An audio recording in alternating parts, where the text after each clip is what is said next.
Something.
The wizard back there is telling us we're ready to rock and roll. Oh, it's not the wizard behind them. No, no. Mama says no. Yeah. Just don't talk bad about anybody. Right. I know it's like New Year's, right? And if you don't wait, somebody will complain.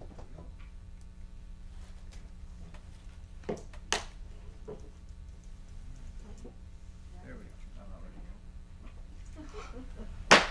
Call the meeting to order. Nida, please take the roll. Councilman Bundy? Present. Councilman Brennan? Present. Councilman McCain? Present. Councilman Stokes? Present. Mayor Sykes?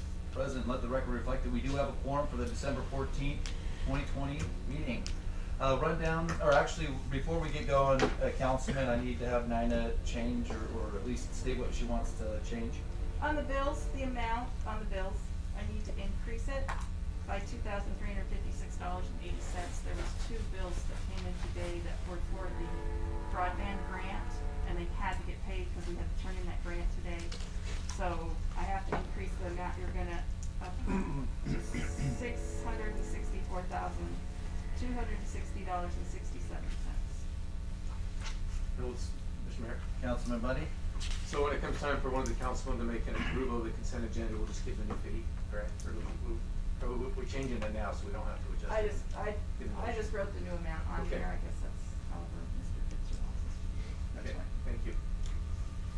Alrighty, we'll run down to item number 2, Boise State Impact Program Update. Brock, you want to introduce? Yes. Mayor, Council, this is Sean Hunter from Boise State University. He's been our go-to for the Mountain Home Community Impact Program. And I think you're going to be very pleased about what he has to say. The program has been very successful. It's been an amazing asset for our citizens here in Mountain Home to continue their college journey. And I'm just really excited to hear what he has to say. And Sean, take it from here. Great. Hey, thank you everyone for having me here today. You know, a year ago or so, last February, last January, we appeared in the chamber here and we said, here's what we want to kind of do. Here's what we're thinking. We have this pioneer program we want to bring to Mountain Home. And great partners throughout the community came on board. A bunch of Mountain Home students came on board. And so today I'm just here to update you on where we're at right now. So before I do that though, I do want to point out, you know, thanks to the city council, thanks to the mayor, thanks to Brad for supporting us. Brad, particularly from the U of I perspective, coming on board, that this is not just a Boise State effort, this is a community effort. This is us bringing, facilitating or just helping, you know, as we see fit. So while there's a Boise State brand to it, it really is a joint effort. Brock and Kimberly being on board, and William and Shasta, and Julie at the Chamber of Commerce, and the whole education workforce. So in terms of partners, that was part of our goal too, right? Is not only to individually impact these students, but to build these partner relationships throughout the community. And so to me, Mountain Home has been exemplary in doing that. So I really do appreciate that. And I know Courtney has moved on, but she obviously was a huge part of this right at the beginning too. So thank you to all those folks. So we started this program in the middle of a pandemic, and we're doing something completely new and weren't quite sure how it was going to work, but we ended up with 8 students enrolling from Mountain Home into our program. Mountain Home as a whole saw an increase of about 25% in enrollments to Boise State.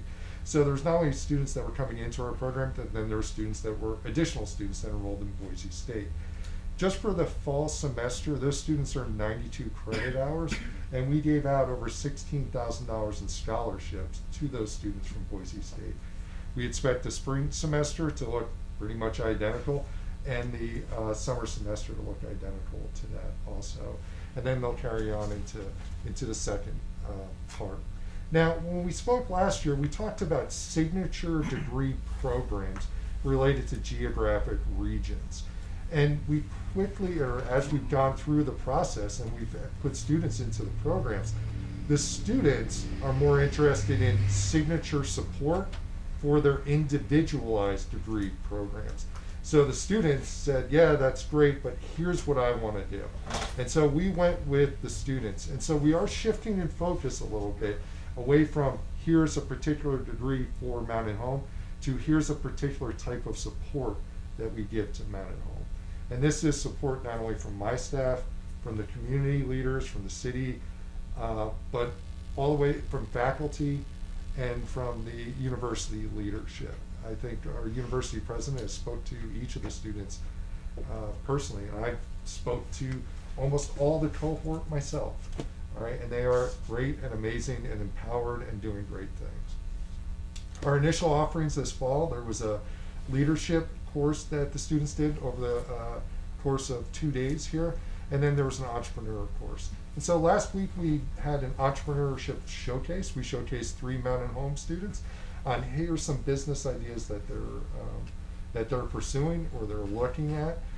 One of the interesting things that came out of the Mountain Home cohort was how many of those students had not just business ideas, which we focused in on kind of for the fall semester, but ideas on how they can impact their community. So it's not necessarily, hey, I'm looking to start this business. It was, I'm looking to bring this to Mountain Home, or I'm looking to do this in Mountain Home. And this spring, that's going to be kind of the focus for those students. All right, so around those community projects and around what is going on here and how they can see that they can impact those communities. So one of the other pieces, this idea of them being pioneers and them pioneering and trailblazing a pathway to higher education from Mountain Home to Boise State. And that's something, it's amazing when you activate, this collection of returning adult students, gap year students, transitioning folks, that they feel empowered, they feel like they can transform not only their own lives, but the community. And so this was the exact idea that we had behind Community Impact. We're super excited, we're super proud of the way it went, despite all the challenges of this year. And we owe that to the community to say, yeah, hey, let's do it, let's go, let's not stop, let's go. Because we could have very easily put the brakes on.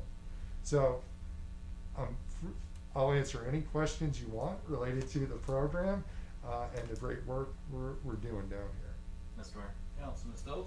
Sean, I was wondering how the number of students Mountain Home had in our CIP program compares to the Payette and the McCall program. So there's 16 total in the program, 8 of those are from Mountain Home. Great, and I also think the scholarships is amazing, and I think President Trump is upping that from what I've read, and then I think rural education is important, so thank you. Yeah, so I mean there's been a lot of, and so one of the next things that we'll do, and I wanted to speak to the community before we had our big summit. So we'll have a summit in January. Last year we had kind of, hey, here's the start of the initiative, and this will be another update for the initiative. And so we'll be able to provide some more data and kind of here's the way forward in January for that. But there's been a lot of secondary effects, right, and different connections that we're making, because as Boise State connects to Mountain Home, there's other people that connected to us that want to use us then to connect to Mountain Home, and which is exactly what we want to do, right? Mr. Mayor. Councilman Bundy? Well, Mr. Hunter, thanks for coming. Appreciate all you do. I did like the idea when you said you went from signature degrees to signature support. I think that's a great idea, but I'm curious, what were your initial signature degrees? So our initial signature degree from Mountain Home was cyber entrepreneurship. In the West Central Mountains, it was around hospitality, outdoor rec, and wellness. And in Payette, the Western Treasure Valley, it was around community health systems. And so the cyber entrepreneurship degree is still something that they can pursue. They just have a choice, right? We're not going to force them down that pathway. Outdoor rec, hospitality, and wellness, we're figuring out where that one comes in, later on, obviously that industry has been Correct. had some unique challenges. And the community health systems, we've transitioned that as to be a part of our public health online degree. Well, good. That sounds, I like the idea of the degrees that you're talking about. But I do like the fact that it's more signature support. So that was, when you start these programs, it's kind of, sometimes you evolve into what turns out to be a better plan. And I think that that's great that you guys are flexible. It sounds like you're doing some entrepreneur, small business, things like that. Obviously we've got the big government sector out there on bases. I'm assuming why you push the cybersecurity part of that. Yeah, I mean, that was part of the discussion that we have with the community, and even moving away from those signature programs, we talked to the Chamber of Commerce, Education and Workforce Committee. We said, all right, here's what we're kind of seeing. What do you guys think? And we did that with all three communities. They said, okay, yes, let's look at a different way of maybe doing this. Now, we do still have a certificate program that we're developing that will build the first year cohort. So a student can come in, and our goal was to make them have an immediate impact, right? Not, hey, you're gonna do something 4 years from now. It's, you're gonna do something this first semester, and let's go. And so we do still have the signature, we do still have a certificate program that they do right at the beginning that kind of builds them as a cohort together. Perfect. Thank you very much. Appreciate you coming. You're welcome. Yes, Councilman? Sean, I just want to thank you for your time, man. Coming down here, spending the time and educating us and having that powerful impact for our citizens and our community. So from me to you, I appreciate you. I really do, and your team, and you guys do good work, and I can't say it enough, so thank you. Well, hey, we've been talking about it for years, right? Yep. I mean, we've been talking about figuring out something. I will say, we have officially decided, yes, we're going to do a fall 21 cohort. And so if you have any interested folks, feel free to, you can send an email to cip@boisestate.edu or have them reach out to us. We'll have a similar structure for next year. We're going to rearrange the courses a little bit, but a similar structure of the community component here with some robust support and then some online education. So we're excited for the cohort. We're looking at getting 10 students from Mountain Home for the fall 21 cohort. And if we can do that every year, this program will be a success, and it will make a tremendous impact here at Mountain Home. Fantastic. Thanks. Good. For the second year, did you mention that you're looking for ways for the students to be more involved as far as maybe potential training opportunities with local businesses and internships and He's still in the summit up there. But yeah, that is part of what we're doing, right? We want to get more community internships like this. We really want Mountain Home to own this program. And so we want our students to be up to work and do internships in local businesses. We want, and so the second year cohort, or the cohort that's here now, in their second year, that will be a big part of their second year program. Will be basically, if the first year is the learning phase of how to impact the community and a little bit of experimentation, the second year is really going to be applying that inside of your community, right? Where, how the students kind of see fit. So one of the things that we'll also do this fall is we're going to have a community challenge bank, which I will ask the council and the community advisory team, okay, what are some issues that we can help address in Mountain Home, and then have those students work on those issues. All right, this is a process we're actually adopting from Apple, and we're going to try it. Right, again, this is pioneer stuff, right? There's no playbook for this, and so as Councilman said, we're going to try it. And then we might end up changing it, but that's okay. Yep. We're going to change it to something better and something that works. So, Fantastic. Thank you. Thank you, Sean. Thank you, Sean. thank you. Hey, drive safe. Yes. Thanks. All right, we'll run down to item number 3 on the agenda, recognized person in the audience. Would anybody like to get up and speak?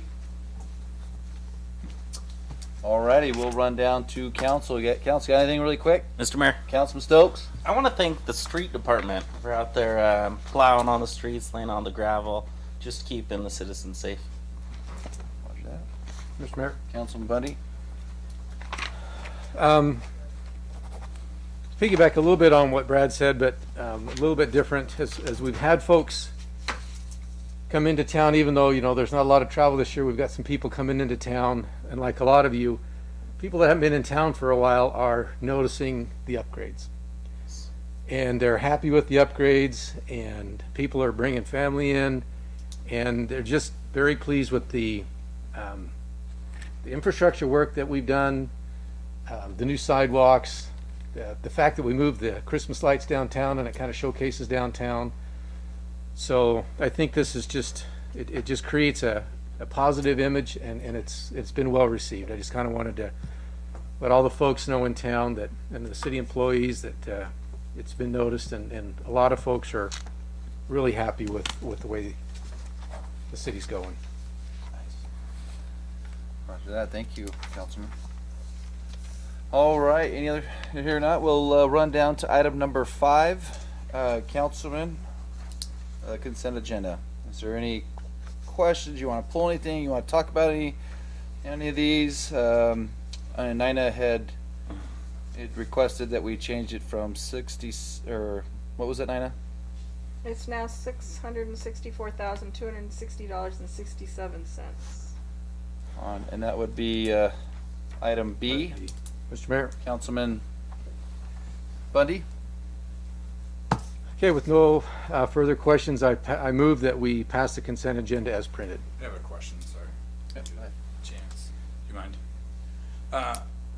Rich, question for you on LTAC. Would you, the LTAC grant for the traffic safety or the traffic circle? This is like the first time this has really come before the council, as I understand it, and I've taken a couple of phone calls. Would you mind giving just a brief synopsis as to the plan and how it's going to be paid for, and what this community can expect out of it? Well, what we're trying to do is get the grant to help pay for the project, so that's the one thing. So it's a traffic circle with American Legion and 8. They're by Wendy's and McDonald's and Pioneer up there. So, you know, it's one of those things where if we can get on, if we can get the grant, it's something that won't happen until I think 23, I think, when the construction starts on that money, how that works. So it's just trying to get the ball rolling on it, so.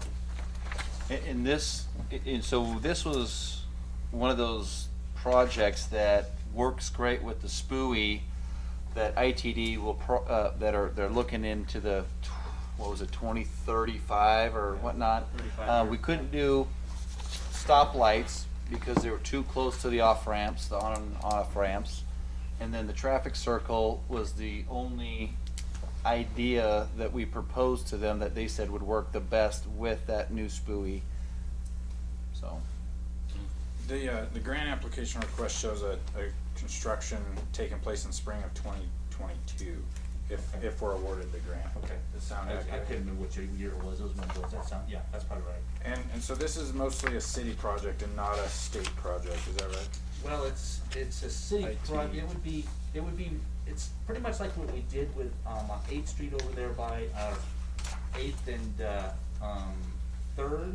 We did that by the hospital. We kind of got an LTAC grant to do that. It was a safety grant, kind of something like that. We're trying to look at something with this one also. That's kind of how that is. So they pay for it. We need contractors to do the work there. So.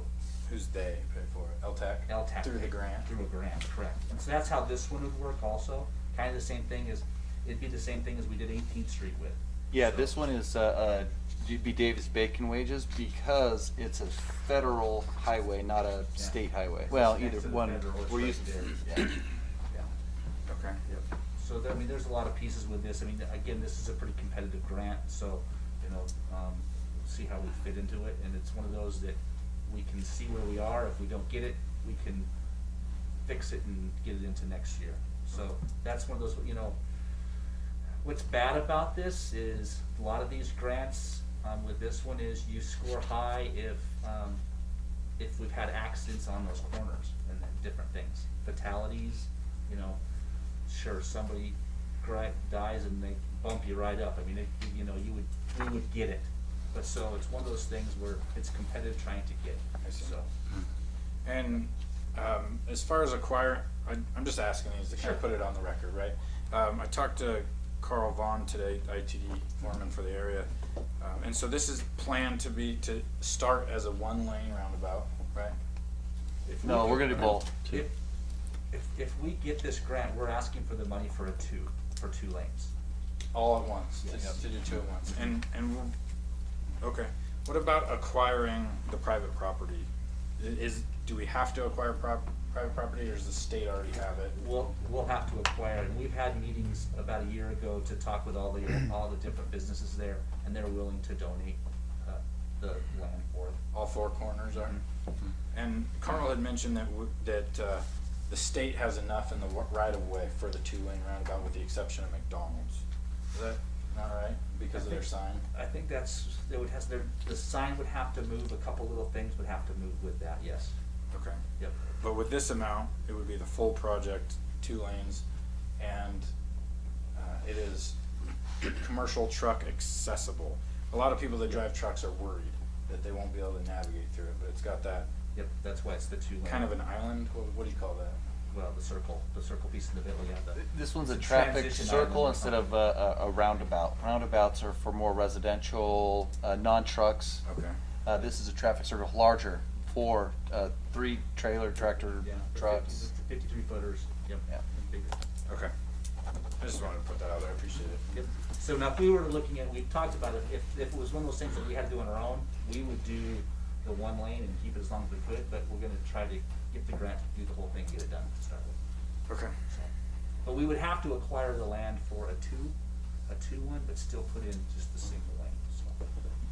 That's what we're looking with this one. Has it already been engineered, and that's how we have the rough project cost estimate? We had, ITD actually gave us a drawing of what it would look like and gave us the engineering, the costs of it. So they've actually put some work into it to help us out. Okay. And Councilman, you gotta remember, that was last year we got it, so I'm sure inflation, cost of goods and services, so it's gonna be probably a little more. Absolutely. Okay. Mr. Mayor? Councilman Stokes? I got a comment or an edit on our letter. Do you mind if you'd pull up your letter real quick? I just want to capitalize the I in the second paragraph of the second sentence. Letter 4. The letter about right behind that. Oh, That was it. That was my Oh. comment or yep, request. I hear it. All right, cool. See it. I'm It's right by utilized. Let me see that. Planet's right here. Exhibit A. Okay. You have that on your computer.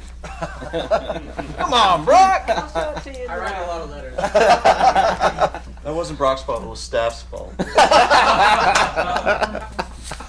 Alrighty, it's been motioned and second. I'll call for the question. Councilman McCain. Aye. Councilman Stokes. Aye. Councilman Bundy. Aye. Councilman Brennan.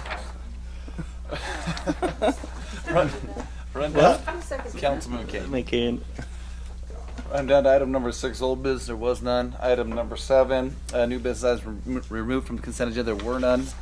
Discussion decision on trash recycling rate increase to brought back to the for adoption by resolution if approved, and set public hearing date if necessary. Councilman, what do you got? Mr. Mayor? Councilman Bundy? Yeah, I think we should move forward on it with a 20 cents. We could go higher, but we don't need to. I think 20 cents is a good one. It covers what we have to pay, you know, the direct transfer of increased services, and I think it's 20 cents will cover us on that. Second. Motion and second. I'll call for the question. Councilman, Do we have to set the public hearing? Councilman Stokes? Aye. No. Oh. I was. No, you don't have to have a public hearing because it's under 5%. Oh, yeah, okay. And Alright. this is, you're actually gonna have a resolution brought back to the next meeting to Right. pass to put this into place. This is just to tell me what you want in that resolution. Right. All right. 20 cents. 20 cents. 20 cents. Do we need to create a number for the commercial at all, or no? All right, it's been motioned and second. I'll call for the question. Councilman Brennan. Aye. Councilman McCain. Aye. Councilman Stokes. Aye. Councilman Bundy. Aye. Alrighty, here. Item number 8, ordinance is amending section 9-6-10 subsection D, public notice signs, action item. Mr. Mayor, Councilman Bundy. make a motion that we suspend the 3 reading rule and read this ordinance by title only for its one and only reading tonight. Hey, Rochelle. Thanks for making the trip all the way down here. Drive safe. Thank you. And I know this is just an aside, but I was going to tell you guys are really excited. We started a new program in Mountain Home. I know I'm speaking. Come on down. Off my agenda item, but we just started a new program in Mountain Home where we were having a hard time finding CDL drivers, you know, and as people retired, and so we offer CDL training now. So we have our first person from they left Marathon Cheese, and they're with us. And so we have a funnel where we have one training now to get his CDL to work for us. And even if they don't stay with us forever, they'll always have their CDL, hopefully. And so we have 2 new trucks this year that came in. So thank you for your support, and hopefully you see our trucks driving around, and we appreciate your business. So thanks, you guys. Hey, really quick, Councilman, you got anything for Rochelle? Thank you. Oh, thanks. Thank you. Hey, Rich and I, we need to get our CDL, so you think we Yeah, can come hook on us up? over. Get your big truck. Yeah. That would be a really bad idea. Thanks, you guys. Merry Hey, Christmas. Merry Christmas, Rochelle, and thank you for all you do. Oh, yes. Drive safe. Awesome. My only thought was, it's nice that they're acquiring new trucks and not asking us to pay for them. I know, you know the prices, right? Of public works vehicles. The prices of Thank buses. you. Bye-bye. Yeah, we know that. Alrighty, Councilman, sorry about that, get us off track there. Councilman Bundy made a motion to suspend the 3 readings and read it all by title only tonight. Second. Got a second, Nina? Or, Call for the I got to call for the question. It's been motion second, I'll call for the question. Councilman Bundy? Aye. Councilman Brennan? Aye. Councilman McCain? Aye. Councilman Stokes? Aye. All right, Nina, will you please read the ordinance? An ordinance of the City of Mountain Home, Elmore County, Idaho, repealing and enacting a new Title IX, Chapter 6, Section 10D, governing the public hearing procedure in all zoning districts, providing a severability clause, providing a repealer clause for inconsistent provisions, providing for a summary, and providing an effective date. Councilman, you've heard this ordinance read. Do you wish it to pass? Councilman McCain? Aye. Councilman Stokes? Aye. Councilman Brennan? Aye. Councilman Bundy? Aye. Alrighty. Item 9, final comments. Really quick. I want to tell everybody, have a Merry Christmas. Hopefully you get to have family around and celebrate it. I know it's been a crazy year, but if I don't see everyone before Christmas, to have a good one. So that's really all I've got, other than we'll fix the Christmas lights. It's popping at the breaker, so we got to figure out what's going on there. But we'll get them back on hopefully sooner, so people can enjoy that through the Christmas holiday season as well. With that, I will open the floor for the councilman. What do you guys got? Mr. Mayor? Councilman Stokes? I want to wish everyone a Merry Christmas. And I noticed in our building permit, we had 6 solar permits issued in November.